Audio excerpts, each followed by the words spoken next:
حضرت مولانا قاسم نانوتوی رحمہ اللہ، یہ وہ بڑا نام ہے علماء حق میں جس نے سب سے پہلے ہندوستان کی سرزمین پر علماء حق کی رہنمائی میں انگریز کے خلاف شاملی کے میدان میں جہاد کیا۔ جب علماء جمع ہوئے اور انگریز ہندوستان میں آیا، علماء نے مشورہ کیا کہ کافر تو چھا گئے اور حکومت نکل گئی مسلمانوں کے ہاتھوں سے، ان کی بےحرمتیوں کی وجہ سے اب علماء کو کوئی کردار ادا کرنا چاہیے۔ سب بیٹھے، مشورہ ہوا، مشورے میں یہ بات سامنے آئی کہ انگریز بہت طاقت کے ساتھ میدان میں آیا ہے اور بڑی سازشوں کے ساتھ اس کا مقابلہ میدان میں نہیں ہو سکتا، کوئی اور صورتیں کرنی چاہیے۔ تو حضرت مولانا قاسم نانوتوی رحمہ اللہ نے اپنی رائے ان الفاظ میں پیش کی، کہا کیا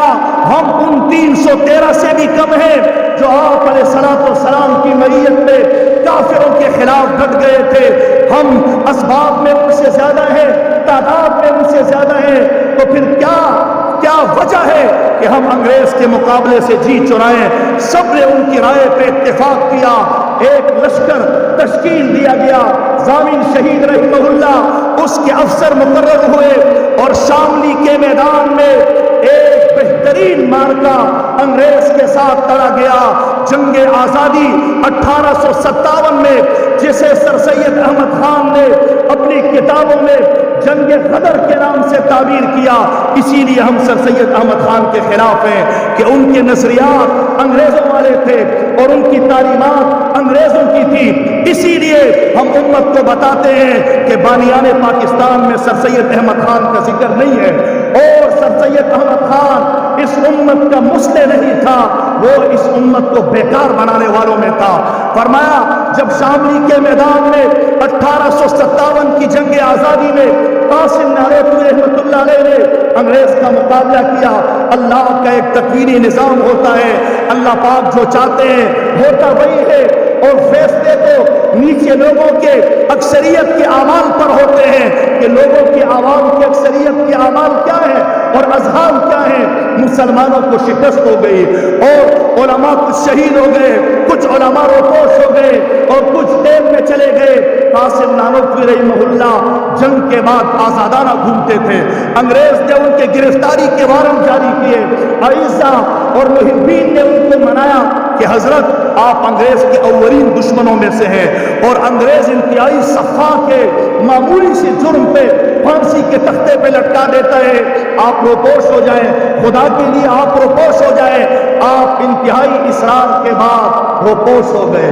اور 3 دن کی روپوشی کے بعد دوبارہ باہر نکل آئے اور سرعام پھرتے تھے۔ پھر دوستوں نے اور محبین نے سمجھایا کہ آپ تو دوبارہ نکل آئے۔ فرمایا رسول اللہ صلی اللہ تعالی علیہ وسلم غار ثور میں صرف 3 دن روپوش ہوئے تھے، اس سے آگے رسول اللہ کا روپوش ہونا آپ کی پوری سنت میں مجھے نہیں ملتا، اس لیے میں بھی اس سے زیادہ روپوش نہیں ہو سکتا، جو ہوگا دیکھا جائے گا۔ اس کو کہتے ہیں آپ علیہ السلام کی کامل اتباع، اور آپ علیہ السلام کی محبت کا انداز یہ تھا کہ جب قاسم نانوتوی رحمہ اللہ مدینہ جاتے حاضری کے لیے روزہ رسول پہ، تو مدینہ کی حدود کے شروع ہونے سے پہلے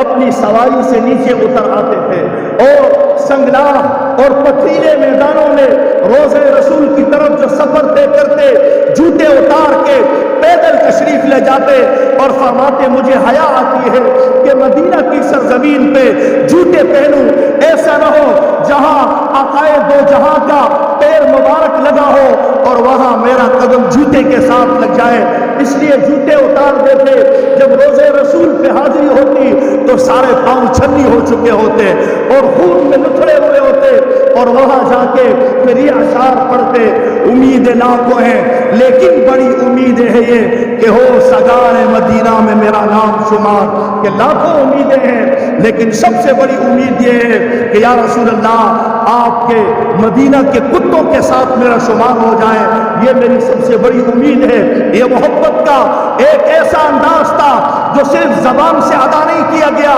بلکہ آپ علیہ السلام کی ایک سنت کا بہترین انداز میں اتباع کر کے امت کو بتایا کہ آپ علیہ السلام کی حقیقی محبت کس کو کہا جاتا ہے۔ حضرت مولانا رشید احمد گنگوہی رحمہ اللہ وقت کے سب سے بڑے عالم، ہندوستان میں ان کے پائے کا عالم نہیں تھا، اور اتنے بڑے اللہ کے ولی اور بزرگ تھے کہ جتنے سلسلے کے لوگ تھے سب ان سے بیعت تھے۔ رشید احمد گنگوہی رحمہ اللہ کے بارے میں آتا ہے، آپ کے پاس ایک آدمی رومال لے کر آیا کہ حضرت یہ رومال مدینہ سے لایا ہوں، تو آپ زارو پتار رونے لگے، اس کو چومتے، آنکھوں سے لگاتے۔ ایک مرید نے کہا، ساتھ بیٹھے ہوئے ایک شخص نے کہا، حضرت یہ رومال مدینہ میں تیار نہیں ہوا کیا ہے، یہ عرب میں بھی تیار نہیں ہوا،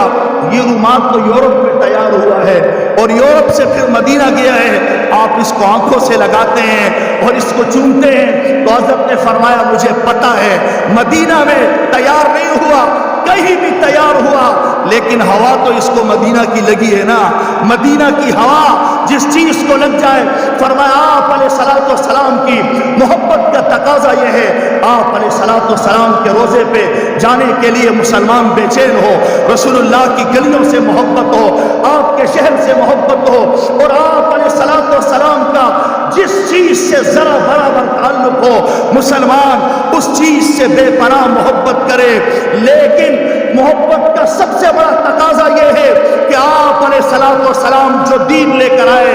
اس دین کے مٹنے کا جذبہ مسلمان کے دل میں اجاگر ہو جائے کہ آپ علیہ الصلوۃ والسلام کا دین مٹ رہا۔ جس دین کو پہنچانے کے لیے آپ علیہ الصلوۃ والسلام طائف میلوں کا سفر طے کیا اور وہاں پہ اوباش نوجوانوں اور بچوں کے پتھر کھائے، جس دین کی دعوت لے جانے کے لیے اور جس دین کو امت تک پہنچانے کے لیے، انسانیت کے ذہنوں کی دہلیز تک پہنچانے کے لیے سرکار دو عالم امام الانبیاء خاتم النبیین محمد عربی صلی اللہ تعالی علیہ وسلم کا مبارک خون بہا، اس دین کے مٹنے کا جذبہ مسلمان کے دل میں نہ ہو، اور پھر منہ سے یہ دعویٰ ہو کہ میں آپ علیہ الصلوۃ والسلام سے محبت کرتا ہوں، تو پھر اس دعوے میں کوئی حقیقت لگتی نہیں ہے۔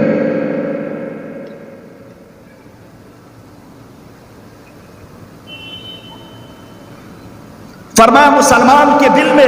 ہر دور میں یہ جذبہ ہو کہ آپ علیہ الصلوۃ والسلام کے دین کا یہ ٹمٹماتا ہوا چراغ، اس کو تابناکی کیسے ملے اور یہ دوبارہ سے ایسا روشن کیسے ہو کہ ساری دنیا کو ہدایت کے اس نور سے ہدایت ملے، یہ جذبہ پیدا ہو۔ عالمگیر بادشاہ نے جب حکومت سنبھالی ہندوستان میں، اس نے عوام الناس کو دیکھا، غالباً یہی حال تھا جو آج میرے اور آپ کا ہے کہ لوگ علماء کی طرف توجہ ہی نہیں کرتے تھے، لوگ دین کی طرف توجہ ہی نہیں کرتے تھے، بس دل میں جو آیا کرتے رہے۔ بڑے بڑے جاگیروں کے جو نواب تھے اور بڑے بڑے ریاستوں کے جو گورنر تھے، ان کو بھی دین کا عطا پتہ نہیں تھا، اور عالمگیر بادشاہ انتہائی دیندار تھا، اس کو فکر لاحق ہوئی کہ آپ علیہ الصلوۃ والسلام کے مٹتے ہوئے اس دین کو دوبارہ سے کیسے زندہ کیا جائے۔ عالمگیر بادشاہ نے سوچا کیسے زندہ کیا جائے، آپ علیہ الصلوۃ والسلام کی سنتیں ایک ایک مسلمان کی زندگی میں آ جائے، یہ کیسے ہو جائے۔ فرماتے ان کے دماغ میں اللہ پاک نے ایک طریقہ ڈالا، انہوں نے دکن کے نواب کو بلایا اور ان کو کہلا کے بھیجا کہ آپ آج ہمارے ساتھ کھانا کھائیں گے اور آپ آج ہمیں وضو کرائیں۔ دکن کا نواب آیا اور اس نے 7 فرشی سلام کیے جیسے بادشاہوں کے سامنے رواج اور طریقے ہوتے تھے،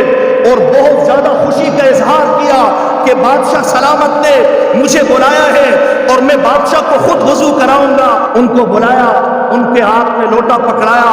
اور پھر ان سے کہا کہ آپ وضو کرائیں۔ جب وہ وضو کرانے لگے تو کہا رکیں، پہلے آپ مجھے یہ بتائیں وضو کے فرائض کتنے ہوتے ہیں۔ اب دکن کا جو نواب تھا وہ حیران ہو گیا کہ میں وضو کے فرائض کہاں سے بتاؤں، ساری زندگی میں نے وضو تو کیا ہی نہیں ہے اور نماز تو پڑھی نہیں ہے، علماء کے قریب تو میں بیٹھا ہی نہیں ہوں، اللہ کے راستے میں کبھی نکلا نہیں، تو مجھے کیسے پتہ چلے گا کہ وضو کے فرائض کیا ہے۔ تو وضو کے فرائض تو مجھے نہیں آتے۔ اچھا فرمایا نواقض وضو بتا دو، وضو کی سنتوں میں سے کچھ بتا دو۔ جب کچھ نہ بتا سکا تو عالمگیر بادشاہ نے ایسے سر ہلایا اور فرمایا بڑے افسوس کی بات ہے کہ ہم آقا کے غلام ہیں اور آپ اتنی بڑی ریاست کے نواب ہو اور آپ کو وضو کے فرائض کا پتہ نہیں ہے۔ انتہائی شرمندہ کیا اور کہا آئندہ میں ایسی نوبت نہ دیکھوں۔ وہ نواب جب اپنے علاقے میں گیا، اپنی جاگیروں کی بھی ان نوابوں کو بڑی فکر ہوتی ہے، تو فوراً علماء کو بلایا کہ بھائی آئے علماء، ان کا اعزاز کیا، اکرام کیا، مجھے وضو کے فرائض بتاؤ، ساتھ میں حج کا طریقہ بھی بتاؤ، ایسا نہ ہو اگلی مرتبہ کچھ اور پوچھ لے۔ اب دین کے سیکھنے کی فکر اجاگر ہو گئی۔ اگلی مرتبہ عالمگیر بادشاہ نے کسی اور نواب کو خط لکھا کہ آپ آئیں، آج رمضان المبارک کا روزہ ہمارے ساتھ افطار کریں۔ وہ آئے، جب دسترخوان پہ بیٹھے بڑے طمطراق کے ساتھ کہ روزہ افطار کریں گے، اب عالمگیر بادشاہ نے پوچھا کہ نواب صاحب، آپ اتنے بڑی ریاست، اتنے بڑی جاگیروں کے مالک اور گورنر ہیں اور امیر ہیں، آپ یہ بتائیں کہ روزہ کن کن چیزوں سے ٹوٹ جاتا ہے، تھوڑا مذاکرہ ہو جائے دسترخوان پہ۔ تو ان کا سر شرم سے جھک گیا، ان کا تو روزہ ہی نہیں تھا، روزے کے نواقص کہاں سے بتاتے۔ عالمگیر بادشاہ نے کہا بڑی بے غیرتی کی بات ہے، آپ اتنے بڑے علاقے کے نواب ہو اور آپ مسلمانوں کے امیر ہو اور آپ کو یہ پتہ نہیں ہے کہ روزہ کن چیزوں سے ٹوٹ جاتا ہے۔ شرمندہ ہوا۔ الغرض ایک ایک کو اس طرح بلاتے، کسی سے حج، کسی سے زکوٰۃ اور کسی سے روزے، کسی سے نماز کے مسائل پوچھتے، سب میں ایک فکر اجاگر ہوئی۔ اور لکھا ہے تاریخی روایات میں کہ علماء کم پڑ گئے، اس لیے کہ سارے نواب اپنے پاس علماء کو بلاتے اور ان کی خاطر مدارت کرتے اور کہتے ہمیں مسائل سکھاؤ۔ فرمایا ایسے آپ علیہ الصلوۃ والسلام کے دین پہ مر مٹنے کا جذبہ ہو اور آپ علیہ الصلوۃ والسلام کے دین کے مٹنے کا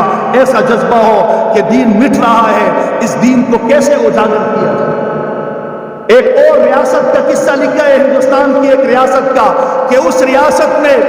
آپس میں بیٹھ کے بڑے بڑے لوگوں نے بیٹھ کے یہ ترتیب بنائی تاکہ ہماری اولادوں میں دین پھیل جائے۔ کیا ترتیب بنائی؟ ترتیب یہ رکھی کہ جتنے بھی غریب لوگ ہیں عمرا میں شمار نہیں ہے، ان کے بچے جیسے ہی مکتب میں داخل ہوں گے، مدرسے میں داخل ہوں گے، الف لام میم کا پارہ شروع ہوگا تو 1 روپیہ وظیفہ اس کا مقرر ہو جائے گا۔ 1 روپے کی بڑی قدر و قیمت تھی اس دور میں۔ جب یہ بچہ دوسرے پارے میں جائے گا تو حکومت کی طرف سے 2 روپیہ وظیفہ مقرر کر دیا جائے گا، اور جب 30ویں پارے میں جائے گا، آخری پارے میں، تو اس وقت بچے کا وظیفہ 30 روپے ہوگا۔ 30 روپے کسی کی تنخواہ بھی ہوتی ہوگی اس وقت یا نہیں؟ تو لوگ، غریب لوگ کاموں سے فارغ کر کے اپنے بچوں کو مدرسوں میں اور مکتب میں بھیجتے کہ دین بھی سیکھیں گے اور دنیا بھی آئے گی۔ فرمایا امیروں کے اندر، نوابوں کے اندر اور وزیر اعلیٰ اور بڑے لوگوں کے اندر ایسا جذبہ ہو